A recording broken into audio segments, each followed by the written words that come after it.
It's inexcusable. Otto Warmbier, the all-American student in North Korea. How did he go from speaking at graduation This is the end of one great show to begging for his life, I have made the worst mistake of my life. to fighting for his life? The last person to see him speaking out. Two gods took him away. That was the last time anyone actually saw him. And his parents back home anguished. I'm able to wear the jacket that he wore when he gave his confession. Tonight, our 2020 cameras at the tour group that arranges those risky North Korean trips. Can we talk to you guys? No. See it. Are you seriously pushing me out? Why would you be taking people into a place that you know is so dangerous? Bob Woodruff takes us inside a forbidden world. Right across the river is North Korea, and it is absolutely dark. The secret talks for Otto Warmbier's release. What really happened in those 17 months of captivity? I have to tell you something that I haven't really said publicly.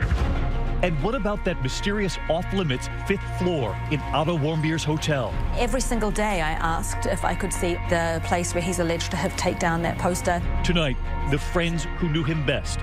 Their questions, their outrage, and their goodbyes. That's the video that should be shown. You can see he's smiling from ear to ear. That's Otto. Good evening, I'm David Muir. Elizabeth is back next week. Tonight, right here, the part of the story you haven't heard. The extraordinary loss for a mother and father who had not seen their son in 17 months. Returned to them from North Korea with severe brain damage. This evening, that breaking headline out of North Korea. They're now saying they did not hurt him. In fact, they claim that they're the victim. Tonight, Bob Woodruff, who has reported from North Korea so many times with what we now know about this extraordinary case as he pieces together the mystery.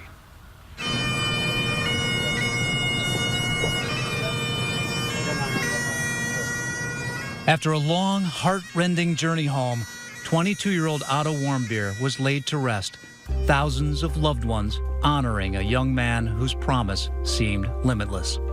Mourners wiping away tears as the hearse wound its way through town to the cemetery. His friends now speaking out for the first time. To now have the opportunity to explain what type of a guy he was and what he meant to us, each one of us, we're just really grateful for that because he was just the best guy.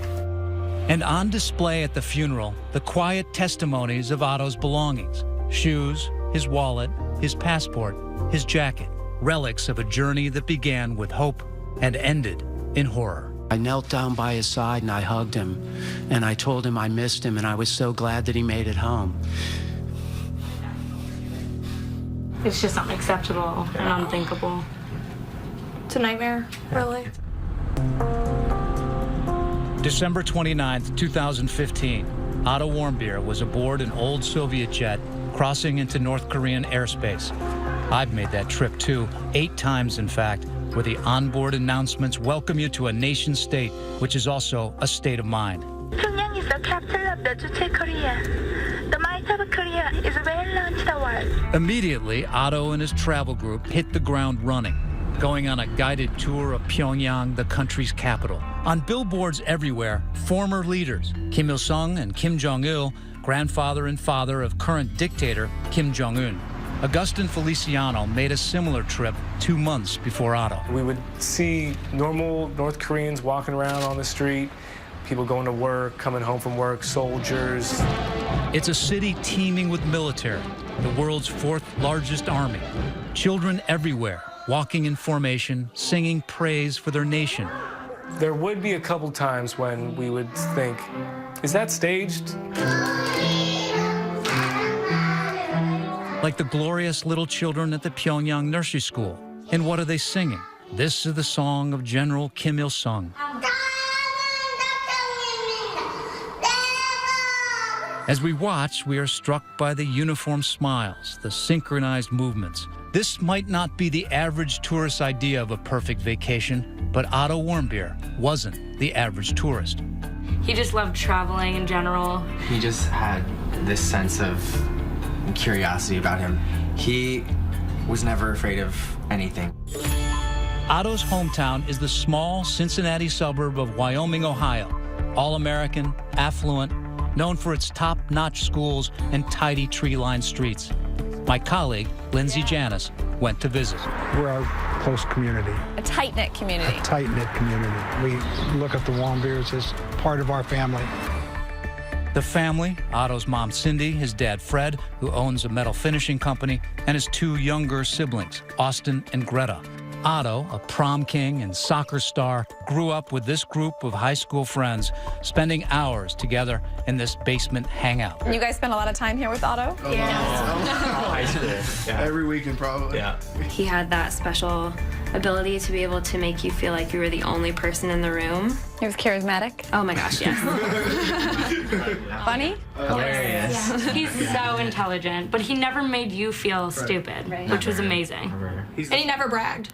Oh my God, he would get the highest on every test, and he would never tell anybody. Todd Seiler was Otto's favorite teacher. I thought he was putting me on the first month of class. I thought, this guy, he's so enthusiastic. He can't be this excited about U.S. history. But Otto was a thinker. Otto graduated second in his class and was selected to give a speech at graduation. He showed love to his small-town roots, but seemed ready to explore. This is our last day together as Wyoming High School's class of 2013. Tomorrow morning, we will all belong to another class, another job, or another city. No matter where we go or what we do, though, we will always have this group here. After heading off to the University of Virginia, Otto hopscotched the globe, visiting Cuba, Israel, and Ecuador. During his junior year, he embarked on a study program in Asia. Otto's father would later show Fox News' Tucker Carlson what he had packed for his trip. He's got his UVA notebook. Yeah, his passport. This was Otto. Most of this stuff would have been bought at a thrift store. He loved that. He's got a taste for zany shirts, I know. He does, and he looked good in them. But then Otto made a fateful discovery, one which led to a fateful decision. He found a travel group called Young Pioneer Tours, based in China and specializing in tours to North Korea. In this promotional video, a tour guide describes the journey. So North Korea is a 10-minute walk that way. Okay, here we are in Pyongyang now. There seems to be an atmosphere of fun associated with this trip. Let's go to North Korea on a lark. Anna Fifield is the Washington Post Tokyo bureau chief. She says Young Pioneers tapped into the adventurous wanderlust of people like Otto. Their slogan is tours to destinations your mother doesn't want you to go to. So they are really playing up the whole idea that this is off the beaten track. Otto's plan was a 5-day trip costing more than $1,000, billed as the New Year's party tour, an odd name for a trip into a rogue nation nicknamed the Hermit Kingdom. It's the ultimate forbidden country left in the world. It's sort of the forbidden fruit. So I think that's the cause for excitement for why people want to visit. Do you guys remember the first time he said, hey, I want to go to North Korea? I was excited for him. Just another Otto thing to do. Just go wherever, you know, just the craziest place you can think of.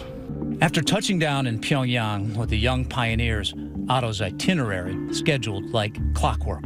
On day 2, his group of about 24 traveled 2 hours to Kaesong and the demilitarized zone. From there, it was on to Sarewan City to interact with locals. Andrew Byrne took the Young Pioneers tour to North Korea just this spring.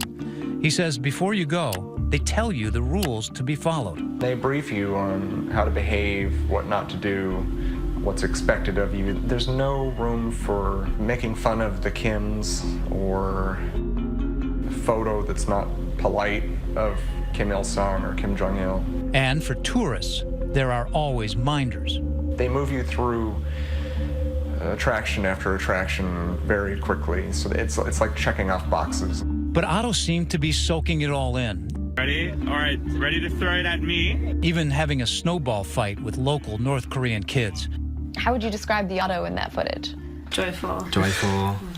He's having fun. He was doing what he always did and what he was best at. That's Otto. So far, the North Korea trip is everything Otto had dreamed of. But in Pyongyang, there are places you just don't go. One of them was right here, the mysterious 5th floor of Otto's hotel. We were kind of given full reign of the hotel, except for one floor. The elevator skipped floor number 5. 1, 2, 3, 4, 6, 7, 8, 9, 10. So we were told Don't even try to get to the 5th floor. And those accused of trespassing learn the hard way. You can check out anytime you like, but you can never leave. Stay with us.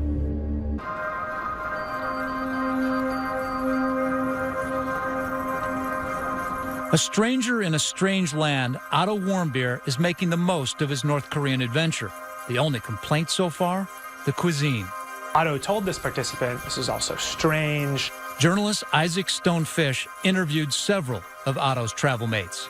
This participant remembered thinking to themselves, "Oh gosh, he's really out of his league here." Out of his league, possibly because this trip is much more than mosaics and military parades. It's a party.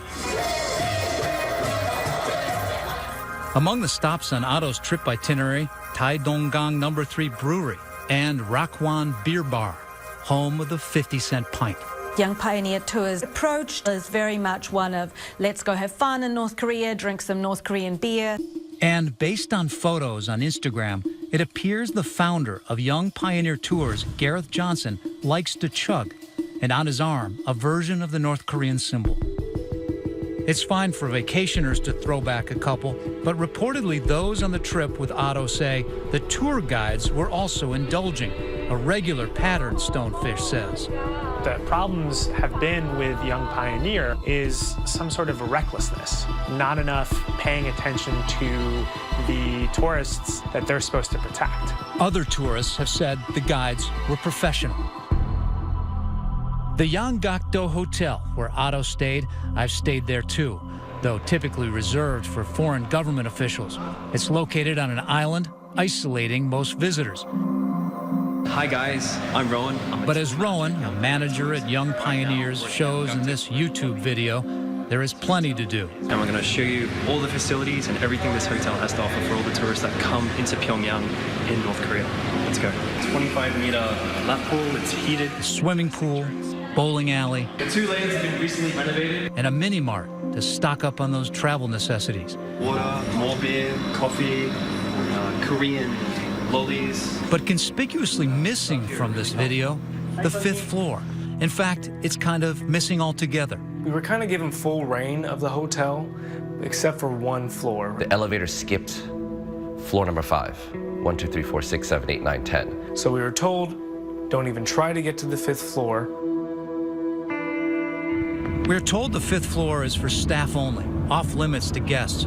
What actually happens there is the source of rumors, most of them unnerving. It's where they keep the surveillance equipment, where they use to bug all of the rooms. It was a floor unlike any other floor in the hotel. So this is a video of our excursion to the 5th floor of the gate. Travel blogger Calvin Sun didn't want to speculate. He wanted to see it. So in 2011, he and some friends snuck onto the 5th floor. Mysterious 5th floor. And videotaped it. What goes on here? Nobody knows. You notice that the floor you go onto when you go from 4 to 5 is a lot shorter and had paintings. It's not artwork on the wall, but rather propaganda. Military first, powerful nation, reads this one. But perhaps the most disturbing is this, featuring a bomb with USA on it. Revenge 100 times, 1,000 times to American wolves. Calvin and his friends had no trouble on the 5th floor that night, but others might not be so lucky. New Year's Eve 2015, Otto headed to Kim Il-sung Square for fireworks. Matt of Young Pioneer Tours shows us this scene in 2016 in a YouTube video. We're here in Kim Il-sung Square, and it's absolutely packed with people. Happy New Year from Pyongyang. They were out in this big square. It just seemed like a fun, festive atmosphere. On the itinerary for the next morning, a chopper tour of Pyongyang, probably over the same spot I saw from the air last year.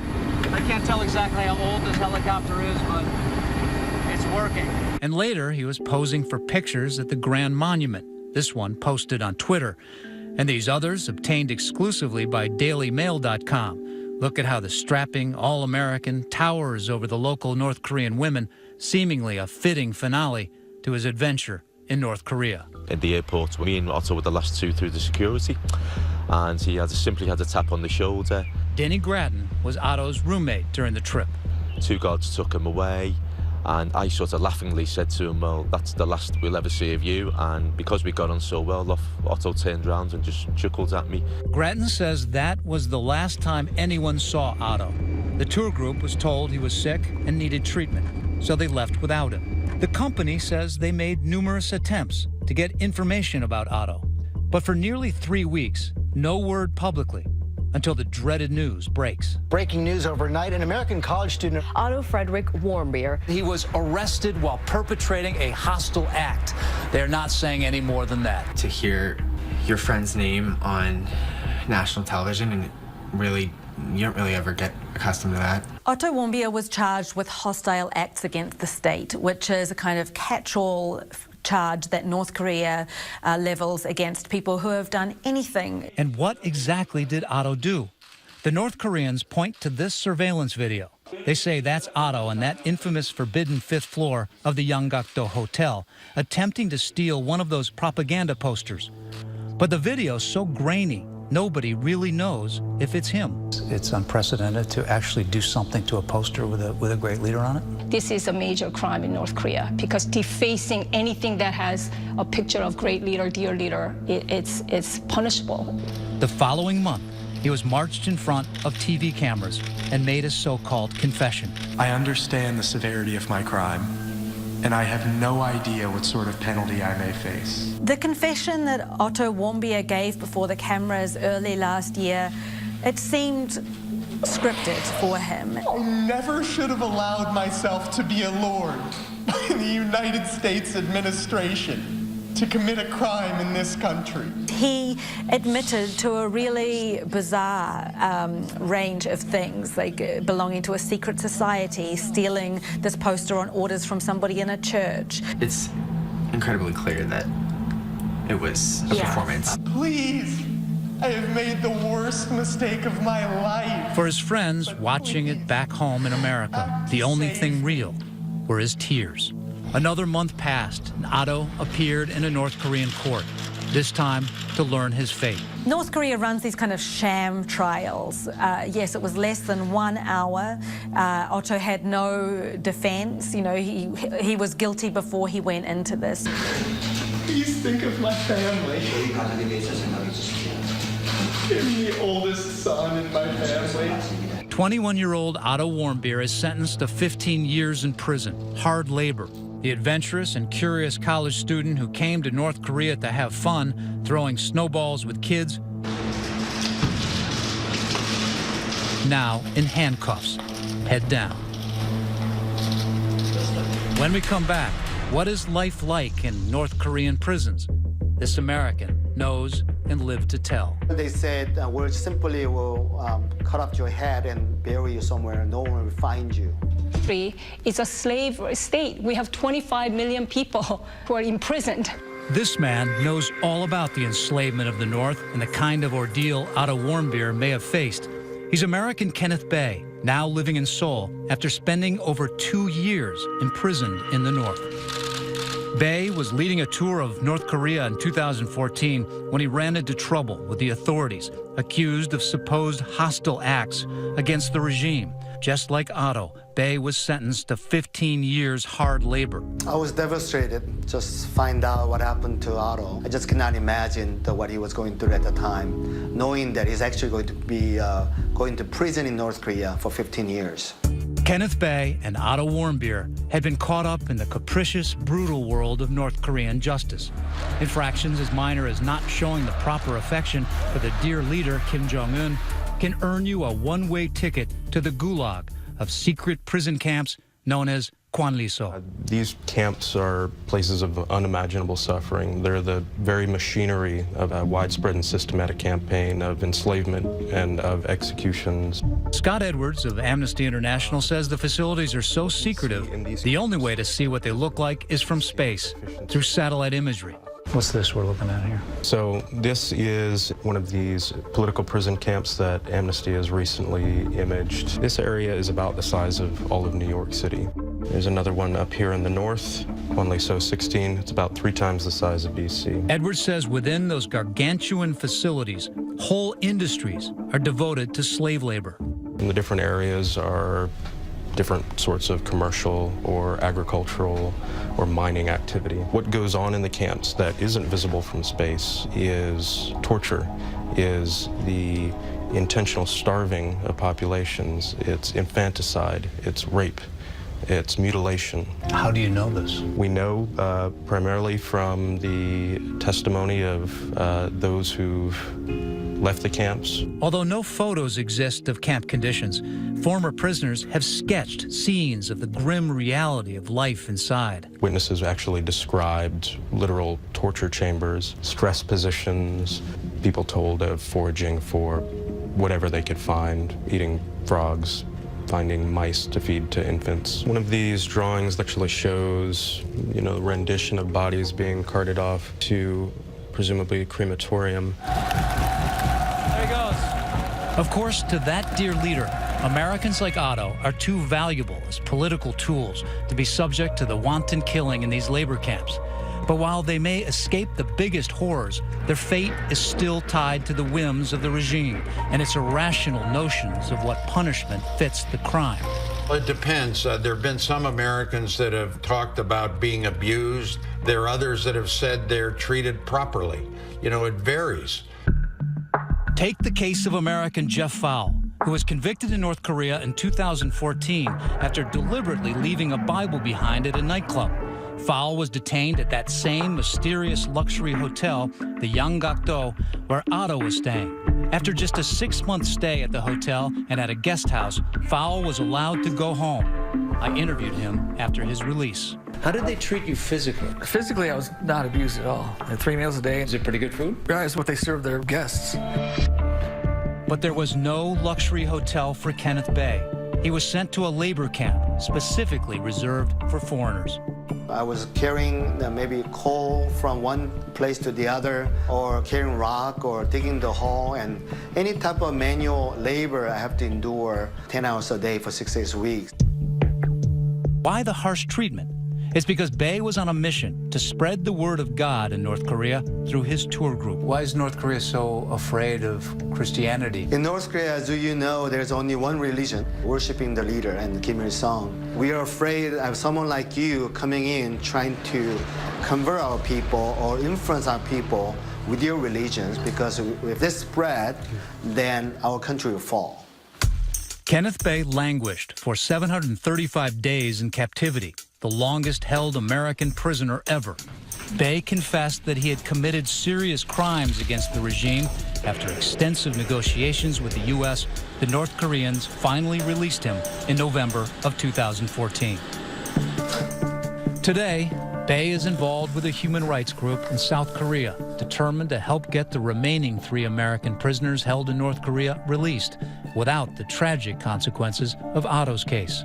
So what happened to Otto should not happen again. I do believe that something can come out from it and impact the people in North Korea and also all the detainees who are waiting to come home. When we come back, the dangerous diplomatic dance to win Otto's release, the heartbreak of his homecoming. After Otto Warmbier's trial, the North Koreans made sure the college student disappeared from sight. Nobody has seen or heard from Otto since March of 2016. Nobody. In the beginning, Father Fred Warmbier was also out of sight, part of a strategic silence requested by the Obama administration and the Warmbiers' advisor. I gave them the same advice that I'd given to other families. They needed to be careful about things that they might say that might cause the North Koreans to react very angrily and badly. We were advised that it was important that you don't upset the North Koreans.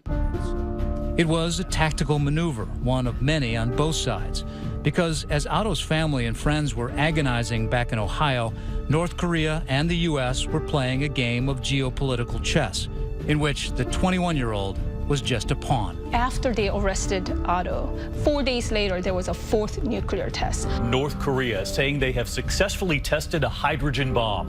It takes weeks to prepare such a test. So they had in mind that they were going to do a nuclear test and there's going to be sanctions that follow. What does Kim Jong-un get out of this if they throw Americans in prison? It would blunt any kind of heavy pressure from the United States if you have American hostages. Like maybe Americans will not conduct a military strike. Like a bargaining chip? Yes, absolutely a bargaining chip. Usually what the North Koreans have wanted is humanitarian assistance of some kind, food, rice in exchange. Former New Mexico Governor Bill Richardson now runs a foundation aimed at rescuing political prisoners. But with Kim Jong-un, this new leader, we don't know what he wants. He stays silent. One of the very first things that I said to the Warmbier family was that the North Koreans will let Otto come home when they are done with him, when he is of no longer value to them. Journalist Anna Fifield heads to that notorious hotel in Pyongyang, looking for answers, finding only frustration. I asked if I could see the place where he's alleged to have taken down that poster, and there was just nothing. No news whatsoever coming out of the North Korean system. Otto Warmbier's father, Fred, works tirelessly to get his son back. We've been to Washington, D.C. over a dozen times. We've met our senators, our congressmen. We've worked with Governor Richardson. My organization worked with the family, briefed them, tried to get Otto out. The response? North Koreans stiffed me. They never said yes. They never said no.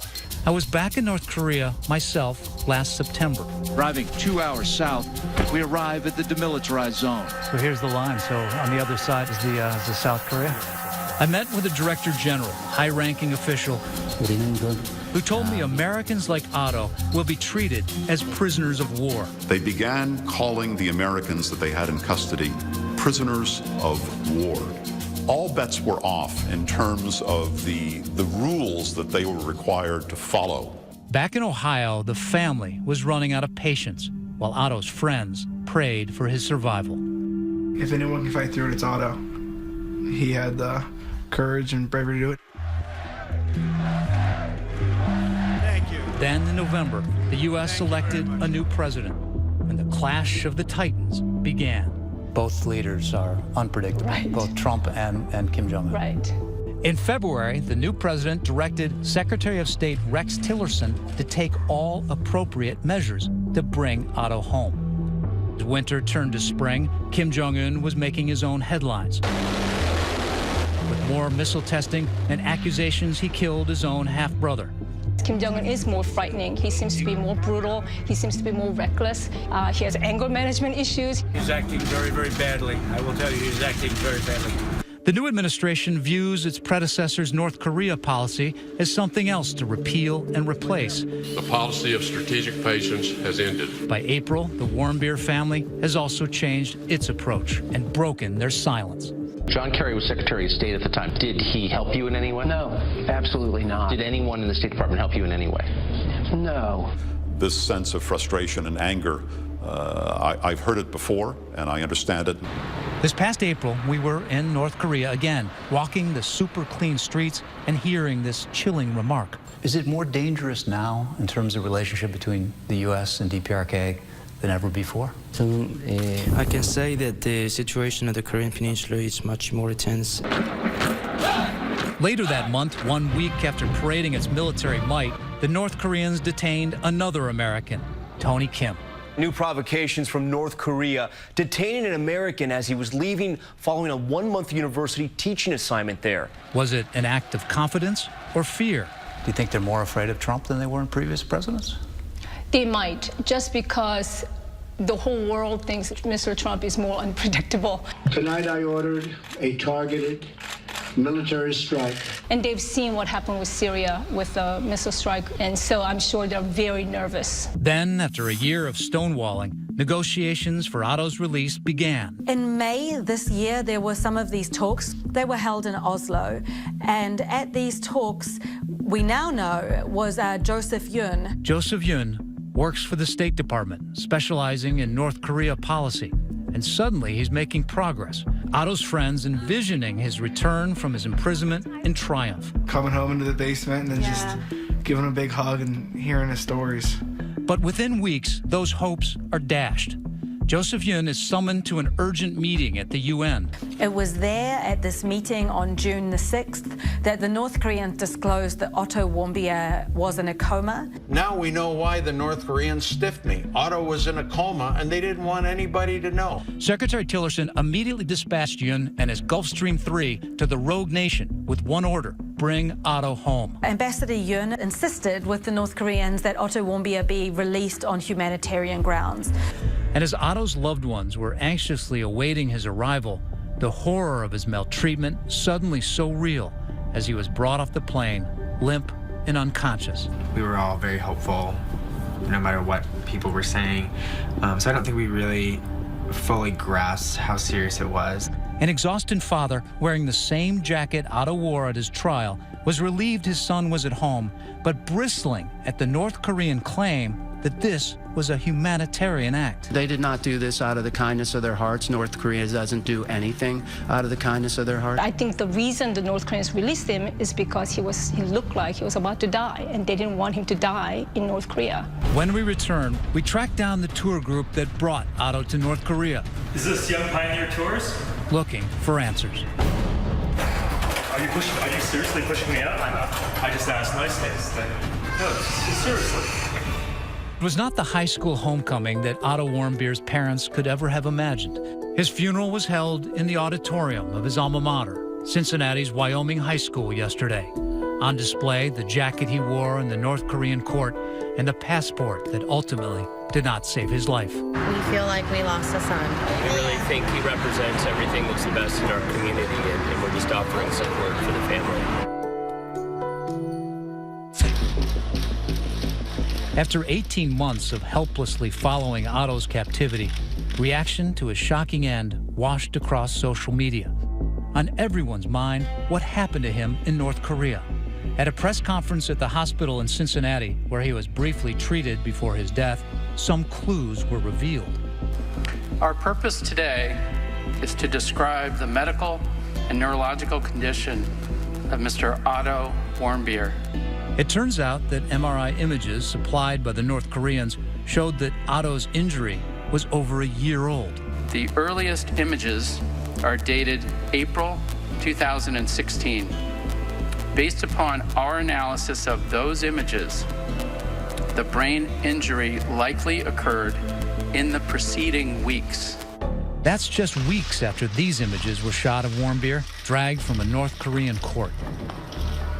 This pattern of brain injury, however, is usually seen as a result of cardiopulmonary arrest, where the blood supply to the brain is inadequate for a period of time, resulting in the death of brain tissue. What caused that brain injury? After doctors ran a battery of tests, they could narrow the possibilities. Is it possible that his head was beaten and that caused brain injury? They did not see any evidence of fracture. Dr. Ariane Lewis of New York University is a neurologist, although she did not personally examine Otto. If he was hit on the left side of the brain, the tissues would be damaged on that side, but not the entire brain. Correct. So if he was hit on the left side of the brain, then you would expect there to be a big injury on the left side and not something that's a global process throughout the entire brain. The North Koreans had claimed that this was a case of botulism, a potentially fatal disease, combined with a sleeping pill. But you say you didn't find any evidence whatsoever of botulism at all? That's correct, yeah.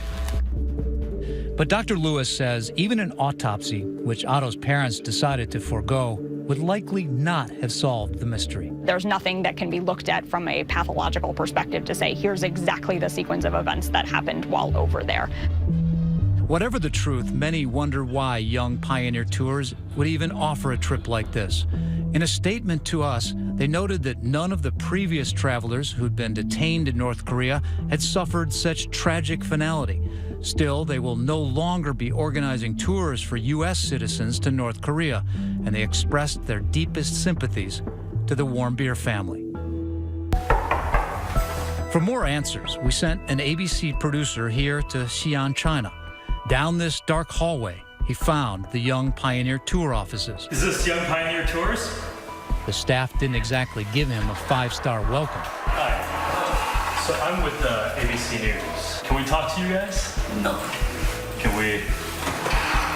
Can we talk to, is there anyone available to talk to on camera? No, we've released a statement, and that's all I've got to say at the moment. See ya. Are you seriously pushing me out? I just asked nicely. Is there anyone I can contact? Our media officer. We've been trying to contact him the past few days. Keep trying.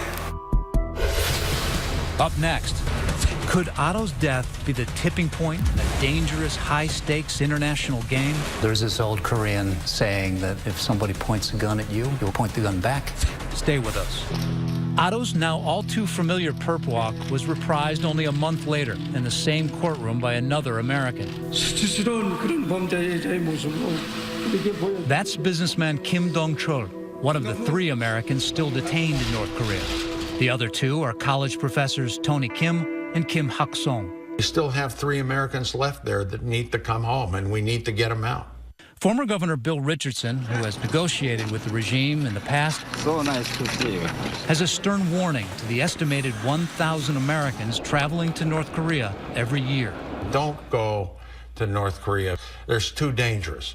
And you may end up like Otto Warmbier, unjustly killed. This is a human being detained, 21 years old, with a great family, a grieving family. North Korea should not get away with this. Could an international incident like the death of Otto ignite a larger conflict? Do you think there's any chance of a U.S. military attack? Over 10,000 artillery pieces is 60 seconds away from Seoul. We have some 20 million people living there. We have some 200,000 American expats living there. We have 28,500 American soldiers living there. So just forget about the nuclear weapons. Just conventional artillery alone can devastate Seoul. So this is not really an option that we can pursue. When I visited North Korea earlier this year, Vice Foreign Minister Han Song-rul gave me a chilling hint of the regime's state of mind. There's this old Korean saying that if somebody points a gun at you, you'll point the gun back. But if we offer you a rice cake, you'll offer a rice cake back. Do you think in this condition right now, do you think are we going to have peace with a cake, or do you think we're going to have a bullet? The exact expression is that if America pulls out a knife, we will pull out a sword. And if America pulls out a gun, we will pull out a cannon. So what other options are on the table? The U.S. will likely keep up its reported cyber attacks on North Korea's missile system while continuing to push for China's cooperation in the region. China accounts for roughly 90% of North Korea's trade. China is our ally in an effort to quell North Korea, but they still haven't done enough. More likely, the next step would be economic sanctions against Chinese banks that do business with North Korea. Think of the North Korean regime as a large mafia family. They make their money off of everything illicit: drugs, cigarettes, money laundering, arms smuggling. The U.S. will go in and try to stop those, cut those off, and essentially cut the lifeblood of the North Korean economy off. And as America mourns Otto's death, I wish there was a way to know that you're in the good old days before you've actually left them. his friends are remembering his bright spirit. He said we'll always have each other talking about our class, and I think now more than ever that's really showing to be true, and Otto would want that. And we'll have the big reruns, the memories we've created to be played over and over again. Thank you.